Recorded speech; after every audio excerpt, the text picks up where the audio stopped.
Shalom, kembali berjumpa di dalam program Bible Study online CK7, di mana kita pada hari ini akan melanjutkan pembelajaran kita dari kitab Yosua pasal yang ketiga. Yosua pasal yang ketiga ini menceritakan tentang bagaimana Tuhan menyertai bangsa Israel, memerintahkan mereka untuk menyeberang sungai Yordan. Nah, kisahnya seperti apa, saudara? Sebelum kita membaca, menggali, merenungkan, dan mengambil manfaatnya, mari kita hampiri Tuhan, kita minta tuntunan Tuhan, supaya roh Tuhan mengurapi kita. Kita sembah Dia, kita masuk dalam hadirat-Nya, saudara. Haleluya, Engkau sungguh baik Tuhan, teramat baik. Kasih-Mu tak berkesudahan, selalu baru setiap pagi. Engkaulah segalanya, Engkaulah segalanya bagi hidup kami Tuhan. Tiada yang sama.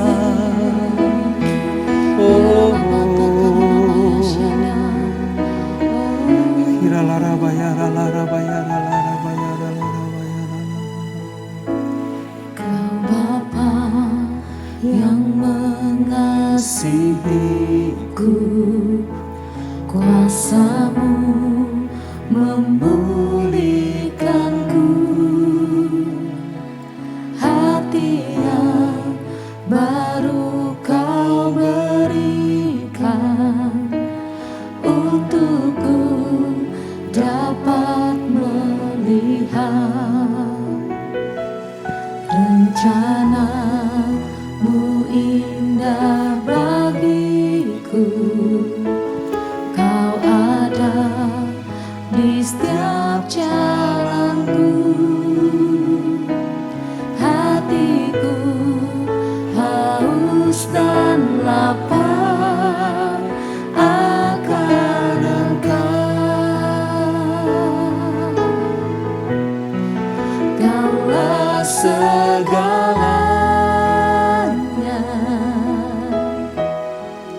di dalam hidupku.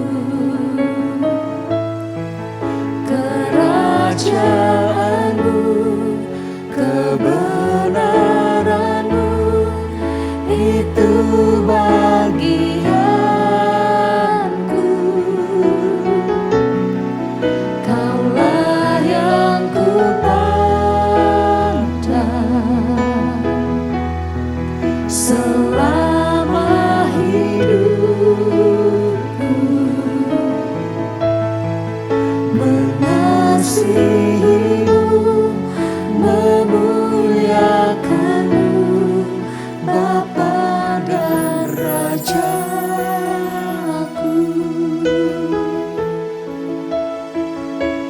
Kau Bapa yang mengasihiku,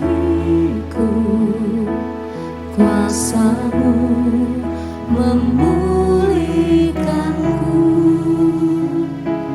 hati yang baru Kau berikan untukku dapat melihat rencana-Mu indah bagiku. Kau ada di setiap jalanku, hatiku haus dan lapar akan Engkau. Kaulah segalanya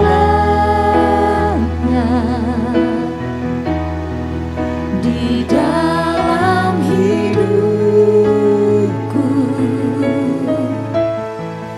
Kerajaan-Mu, kebenaran-Mu, itu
dan Rajaku.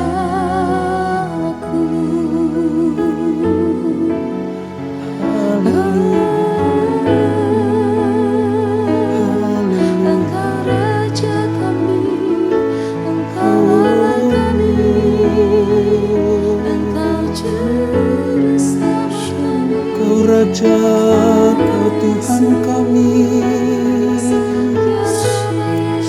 mulia nama-Mu Tuhan. Kau segala-galanya, Kau Allah kami yang bertata selamanya.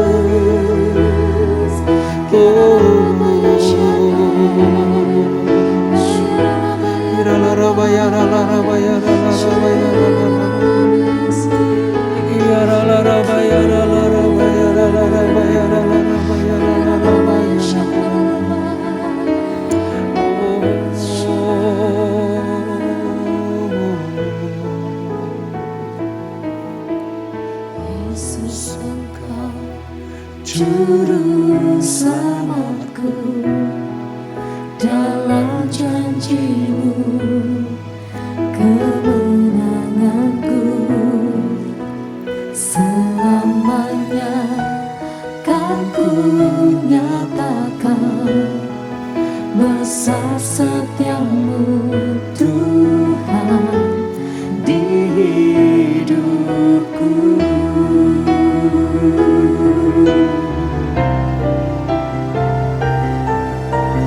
Yesus, Engkau Juru Selamatku, dalam janji-Mu kemenanganku. Selamanya kan ku nyatakan besar setiamu Tuhan di hidupku.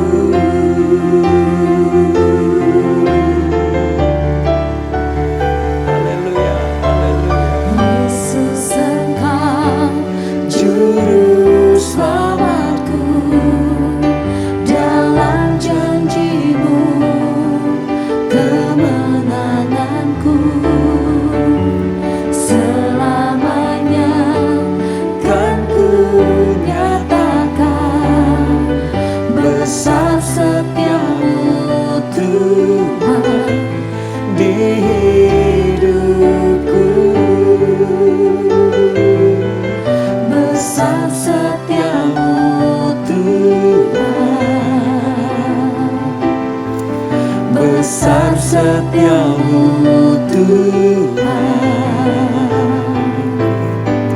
besar setiamu Tuhan di hidupku. Haleluya, haleluya, haleluya. Inilah iman yang kami nyatakan di dalam pujian kami kepadamu ya Tuhan. Bahwa Yesus, Engkau adalah segala-galanya. Engkau Juru Selamat kami. Engkau yang menyelamatkan kami, memilih kami, menentukan kami untuk mendapatkan berkat keselamatan. Barang siapa yang percaya kepada Engkau tidak akan pernah binasa, melainkan beroleh hidup yang kekal. Itulah anugerah terbesar yang dapat kami terima dari Tuhan. Terima kasih Bapa untuk hadirat-Mu, terima kasih untuk lawatan-Mu, dan sebentar kami akan melanjutkan pembelajaran kami. Urapi kami Tuhan, ajar kami semakin mengerti dan mengenal Engkau lewat firman-Mu yang setiap hari kami renungkan. Supaya kami mendapatkan yang terbaik daripada Tuhan. Semakin mengenal Tuhan, mengasihi dan mencintai Engkau. Urapi kami Tuhan, urapi hamba-Mu menyampaikan pesan-pesan-Mu ini di dalam pembelajaran Bible Study Online CK7 ini. Di dalam nama Yesus, mari yang siap belajar firman Tuhan. Sama-sama kita katakan, amin, amin. Saudara, kita akan melanjutkan pembelajaran kita pada hari ini dari Yosua pasal yang ketiga. Nah, Yosua pasal yang ketiga ini saudara, menceritakan tentang bangsa Israel akan menyeberang sungai Yordan. rute yang paling dekat, strategis untuk memasuki Kanaan adalah wilayah Yeriko dan harus menyeberang Sungai Yordan. Kalau kita ingat pembelajaran kita di pasal yang kedua dari Yosua tentang pengintai-pengintai di Yeriko, saudara. Itu sebuah permulaan dari langkah Yosua dan Israel untuk mendapatkan tanah yang dijanjikan Tuhan, yaitu tanah Kanaan. Dua rintangan besar, Sungai Yordan dan tembok Yeriko. Nah, hari ini kita akan pelajari rintangan yang pertama, yaitu Sungai Yordan terlebih dahulu. Nah, kita akan membaca dari ayat 1 sampai dengan ayat yang ke-9 terlebih dahulu, saudara. Selanjutnya nanti akan kita baca berikutnya. Demikian firman Tuhan, Yosua pasal yang ketiga, Perjanjian Lama halaman 236. Menyeberang Sungai Yordan.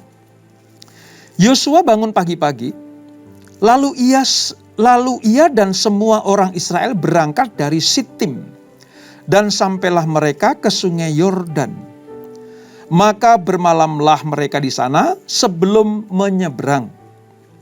Setelah lewat 3 hari, para pengatur pasukan menjalani seluruh perkemahan dan memberi perintah kepada bangsa itu, katanya, segera sesudah kamu melihat tabut perjanjian Tuhan Allahmu yang diangkat para imam, yang memang suku Lewi, maka kamu harus juga berangkat dari tempatmu dan mengikutinya. Hanya antara kamu dan tabut itu harus ada jarak kira-kira 2000 hasta panjangnya. Janganlah mendekatinya. Maksudnya, supaya kamu mengetahui jalan yang harus kamu tempuh. Sebab jalan itu belum pernah kamu lalui dahulu.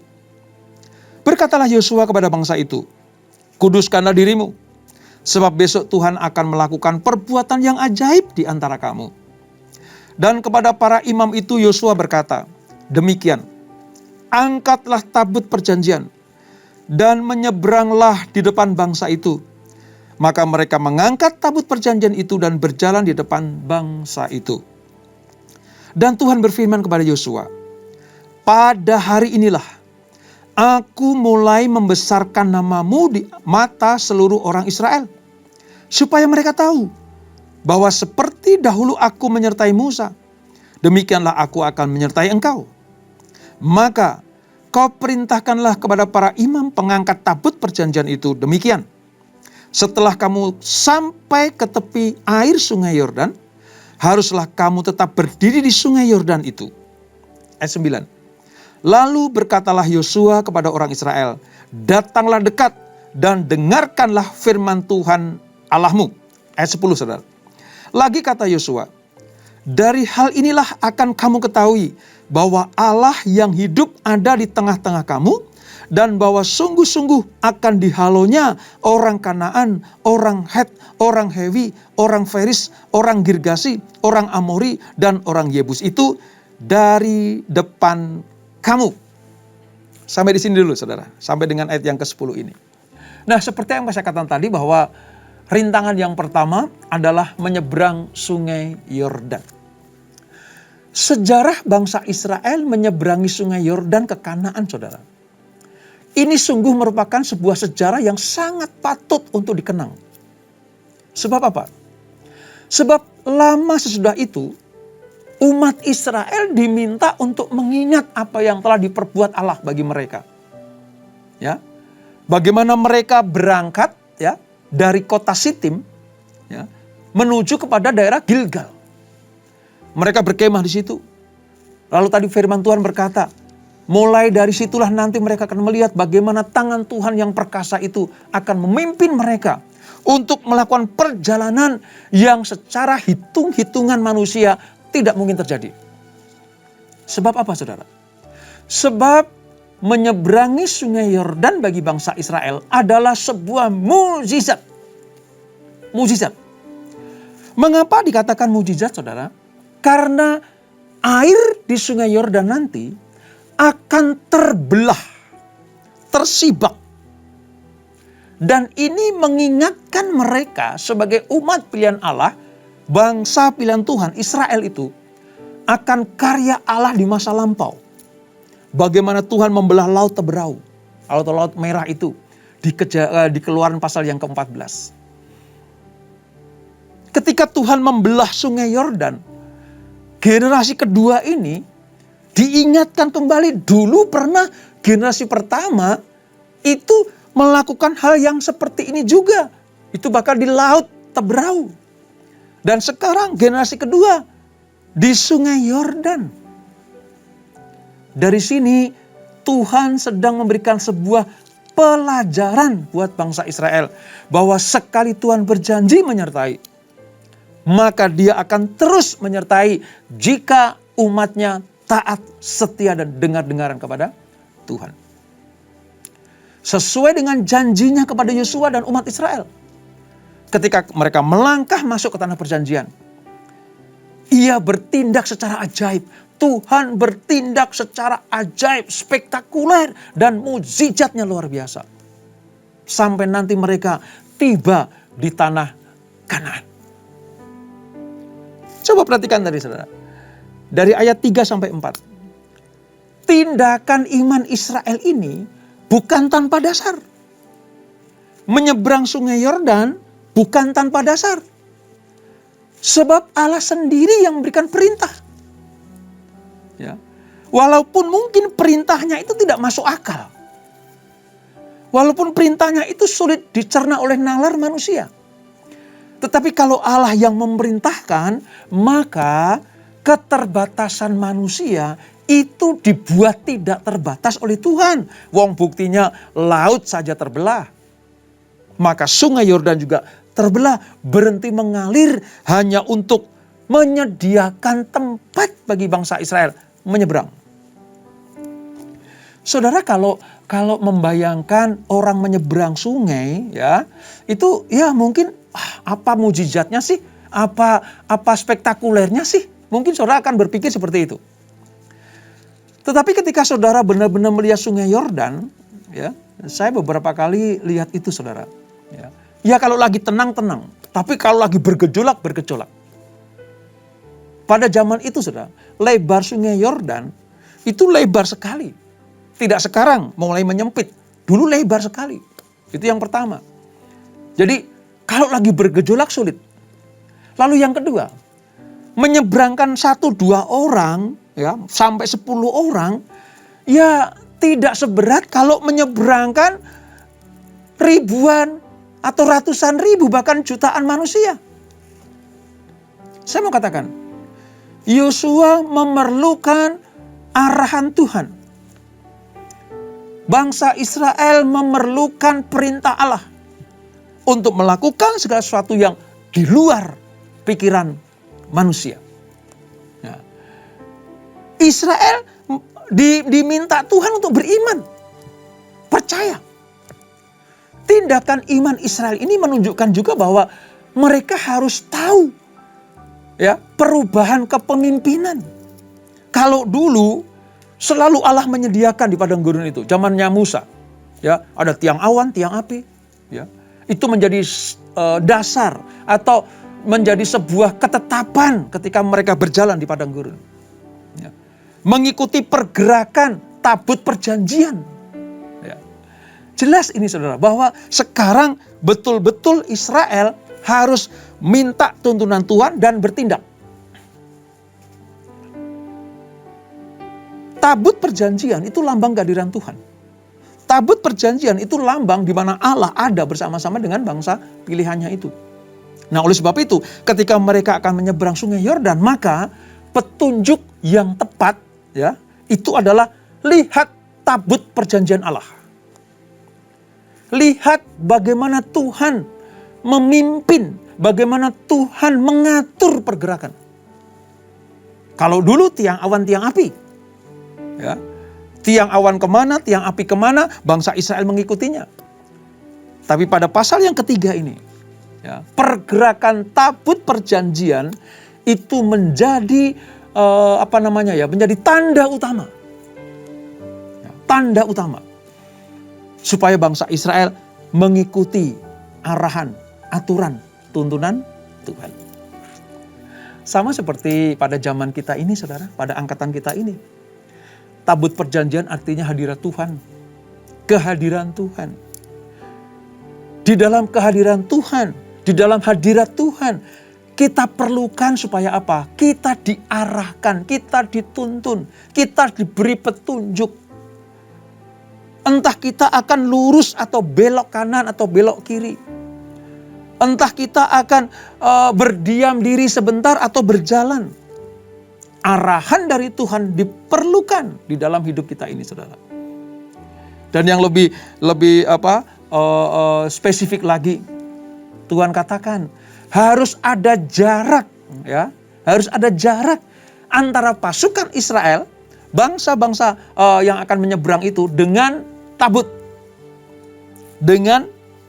harus ada jarak. Tadi di ayat yang keempat ini, ya, janganlah kira hanya antara kamu dan tabut itu harus ada jarak kira-kira 2000 hasta panjangnya.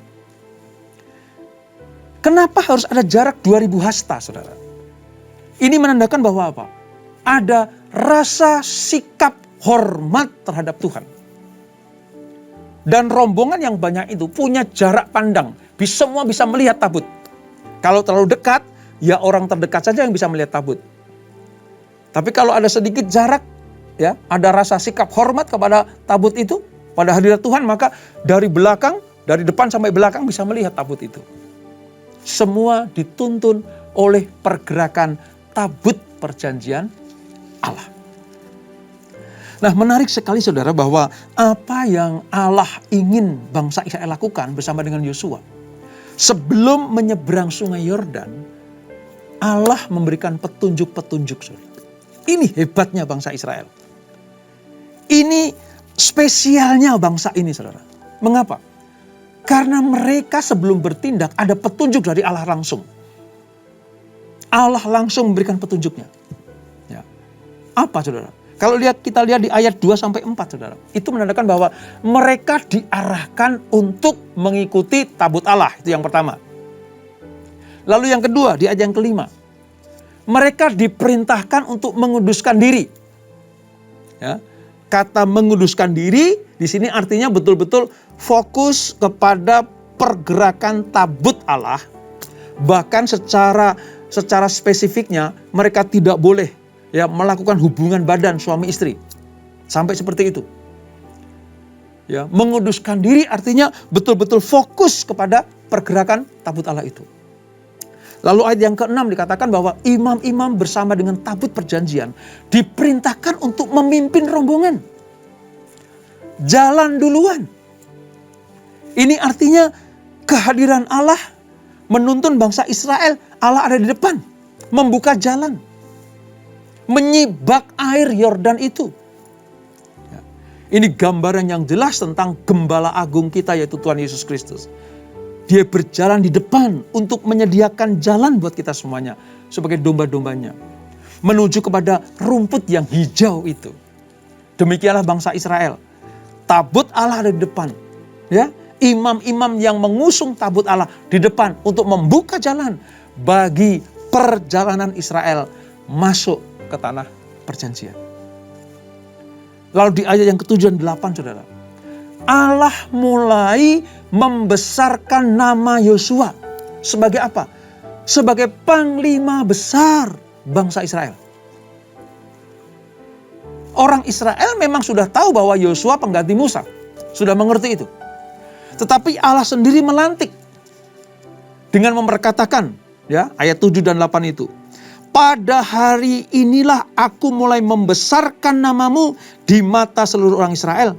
Supaya mereka tahu bahwa seperti dahulu aku menyertai Musa, demikianlah aku akan menyertai engkau. Jadi pada saat itu ketika Allah menyatakan pernyataan membesarkan nama Yosua kepada bangsa Israel. Posisi Yosua sama seperti Musa. Sama seperti Musa.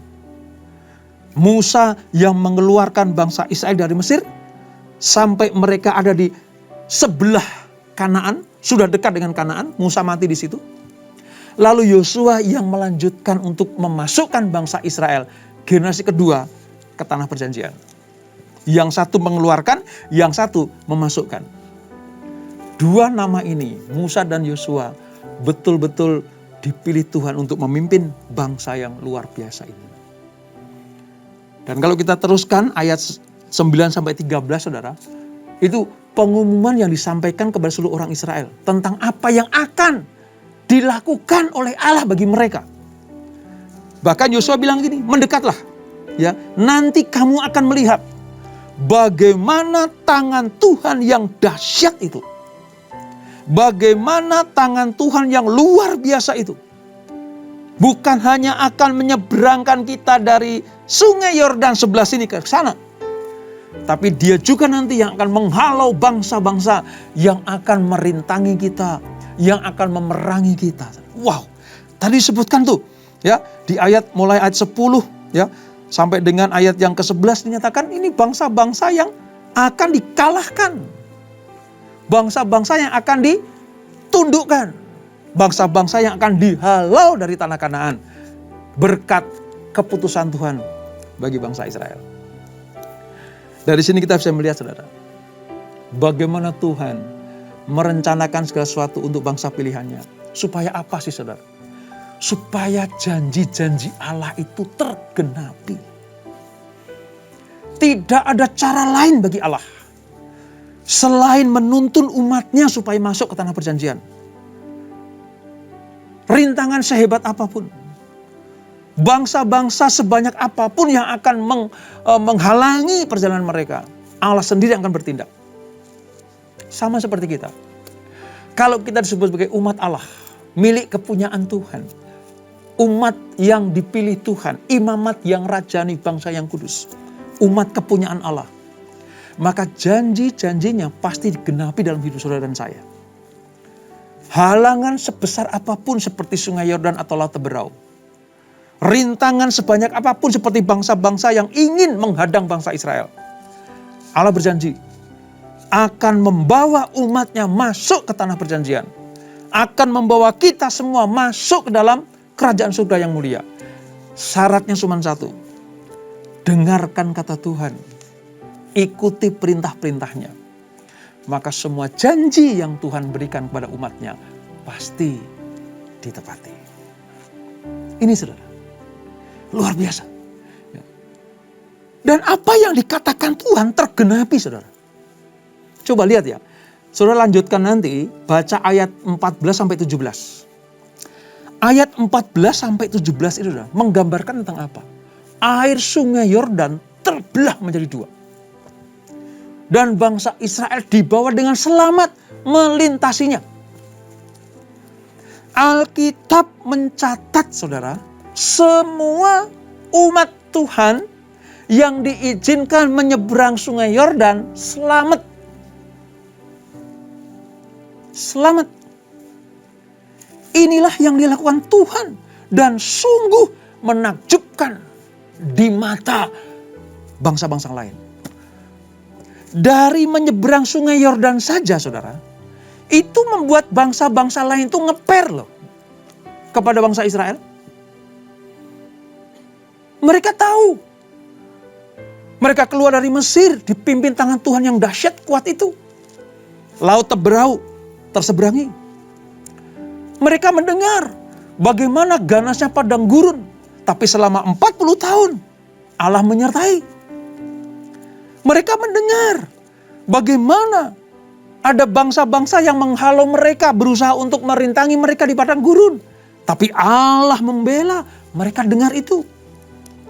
Dan peristiwa terakhir ketika mereka menyeberang sungai Yordan, bangsa-bangsa di wilayah Kanaan mulai gemetar melihat peristiwa itu saudara.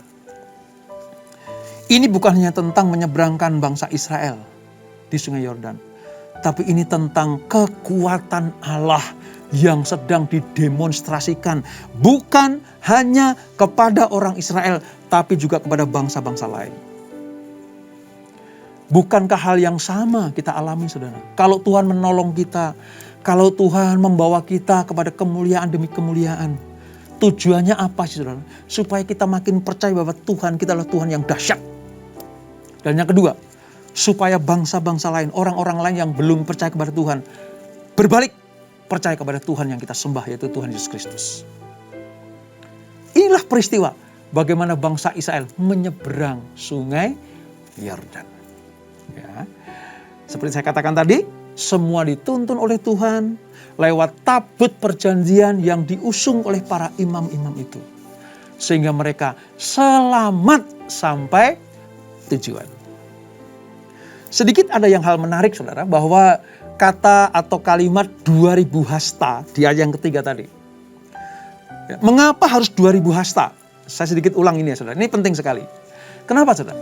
Karena jarak yang ditunjuk itu adalah jarak yang boleh ditempuh pada hari Sabat tanpa melanggar hukum Sabat. Ini ketetapan Tuhan. Nanti akan terjadi di perjanjian lama saudara. Ya, di perjanjian lama nanti akan kita temukan itu. Saudara tahu 2000 hasta itu sekitar 915 meter. Artinya memang jaraknya agak panjang. Kenapa? Karena ini jarak yang diperbolehkan. Tujuannya apa? Supaya menghormati hadirat Tuhan. Hal ini berdasarkan atas kekudusan Allah yang sangat menggentarkan sekaligus apa saudara? Mematikan. Mengapa saya katakan menggentarkan, mematikan? Ini tidak boleh main-main. Allah menetapkan. Yang melanggar dihukum. Harus ada ketaatan, kepatuhan atas ketetapan Tuhan. Lalu alasan berikutnya, ya tadi, karena barisan yang ada di belakangnya, ya itu banyak sekali. Manusia-manusia Israel itu banyak sekali. Orang-orang Israel itu banyak sekali. Maka perlu jarak yang cukup untuk terus memandang tabut Allah. Dari sini kita bisa melihat saudara. Seberat apapun masalahnya. Sehebat apapun rintangan. Sekuat apapun penderitaan yang harus kita lalui saudara. Kalau kita terus memandang hadirat Tuhan. Merasakan dan ada dalam kawasan hadirat Tuhan. Maka kita akan mendapatkan kemenangan demi kemenangan. Itu maksud dari 2000 hasta itu seperti itu. Ya, tetap bisa memandang. Dari barisan depan sampai belakang. Harus bisa memandang tabut Allah. Karena hanya dengan memandang tabut Allah, maka pimpinan Allah jelas, benar, dan menyelamatkan. Sama seperti kita. Kalau kita tetap ada dalam hadirat Tuhan, maka pimpinan Tuhan jelas, benar, dan menyelamatkan. Oleh sebab itu, terus mintalah dituntun oleh Tuhan. Mintalah terus didampingi oleh Tuhan. Dan pastikan kita ada di dalam hadirat Tuhan. Supaya apa? Supaya apa yang kita hadapi, entah itu sungai Yordan hidup kita. Halangan-halangan, rintangan apapun juga, kita dapat melampauinya. Kita dapat mengatasinya. Kita dapat menyeberanginya dengan kemenangan ada di pihak kita semuanya. Dan itulah Yosua pasal yang ketiga. Kita berdoa. Bapa, terima kasih untuk anugerah-Mu. Pembelajaran Yosua pasal yang ketiga ini membuat kami mengerti sekarang bagaimana janji Allah selalu digenapi. Manusia Israel boleh berganti, pemimpin boleh berganti, tapi terhadap janji Allah, Dia tidak pernah mengingkarinya. Sekali Dia berjanji, pasti akan menggenapinya. Walaupun berganti generasi. Demikian pula dengan kami ya Tuhan. Ketika kami disebut sebagai umat kepunyaan Allah, seperti bangsa Israel, umat pilihan Tuhan. Demikianlah Tuhan menyertai mereka, maka Tuhan juga menyertai kami. Kalau Israel dibawa Tuhan masuk ke tanah perjanjian dengan menyeberangi sungai Yordan yang sulit untuk dilakukan, maka Allah juga akan menyertai kami melakukan hal-hal yang sulit kami lakukan. Tuhan membawa bangsa Israel menyeberang sungai Yordan melalui rintangan yang berat itu lewat tabut perjanjian, lambang hadirat Tuhan sendiri. Demikianlah kami juga. Kalau kami mau mendapatkan kemenangan demi kemenangan, dapat mengatasi masalah, maka kami juga harus ada tuntunan Tuhan, yaitu tabut Allah, hadirat Allah dalam hidup kami. Hadirat Allah dapat kami nikmati di dalam persekutuan kami, di dalam doa-doa pribadi kami, di dalam doa-doa kebersamaan kami, seperti doa fajar, menara doa, doa-doa pribadi, kami ada dalam kawasan berkat Allah itu. Oleh sebab itu, kami mau terus tinggal di dalam hadirat-Mu ya Tuhan. Biarlah hadirat Tuhan memimpin kami, hadirat Tuhan menolong kami. Terima kasih Tuhan, berkati anak-anak-Mu, berkati keluarga demi keluarga. Berkati kami yang dengan taat setia, tekun mengikuti Bible Study ini. Supaya kami semakin hari semakin mengenal Tuhan. Tangannya yang ajaib, gagah dan perkasa itu yang sanggup menuntun kami. Berkati gereja-Mu CK7. Berkati siapa saja yang mengikuti Bible Study ini. Berkat Allah melimpah untuk kami semuanya. Dan sebelum kami berpisah, kami siapkan hati kami terima berkat yang daripada-Mu. Kekasih Kristus, arahkan hatimu kepada Tuhan. Terimalah berkat kasih anugerah dari Allah Bapa yang berlimpah-limpah di dalam anaknya yang tunggal Tuhan Yesus Kristus. Dan persekutuan yang manis dalam Roh Kudus menyertai kita semuanya. Mulai saat ini sampai Maranatha. Tuhan datang untuk menjemput kita semuanya. Bertemu di awan-awan yang permai. Menikmati kemuliaan kekal sampai selama-lamanya. Yang diberkati. Sama-sama kita katakan amin. Amin. Tuhan Yesus memberkati.